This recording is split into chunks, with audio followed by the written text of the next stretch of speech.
राष्ट्रवादीचे माजी आमदार अमोल मिटकरी यांनी कृषी मंत्री दत्तात्रय भरणे यांच्यावर जाहीर नाराजी व्यक्त केली आहे। शेतकऱ्यांच्या समस्या मांडण्यासाठी पक्षातल्या कार्यकर्त्यांनी भरणेंना वारंवार संपर्क साधला, मात्र कृषी मंत्र्यांनी फोनच उचलला नाही असा आरोप मिटकरींनी केला।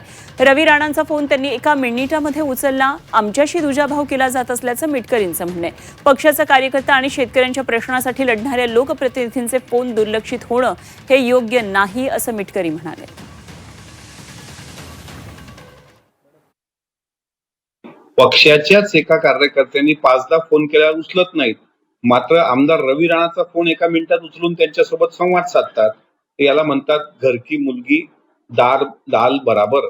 त्याच्यामुळं दत्ता मामांच्या अशा वागण्याचा आमच्या सारख्याला त्रास होतोय, आमच्या सारख्याला म्हणजे पक्षातील सामान्य कार्यकर्त्यांना, की एकदा फोन उचलून विचारा तर की काय करायचं आहे, ते कंपनीवर FIR करायची आहे की ते अधिकारी मुजोर आहेत, एवढं तर विचारा, बाकी काही आम्ही तुम्हाला मागत नाही। त्यामुळे आमच्याशी केलेला दुजाभाव हा वेदनादायी होता आणि म्हणून ती नाराजी मी लोकशाहीच्या पद्धतीने मांडली। आता ते हे ऐकल्यानंतर परत मला मदत करतील की नाही आमच्या अकोला जिल्ह्यातील शेतकऱ्यांना, याबद्दल मला शंका आहे। पण त्यांचं हे वागणं, मामा हे वागणं बरं नव्हतं।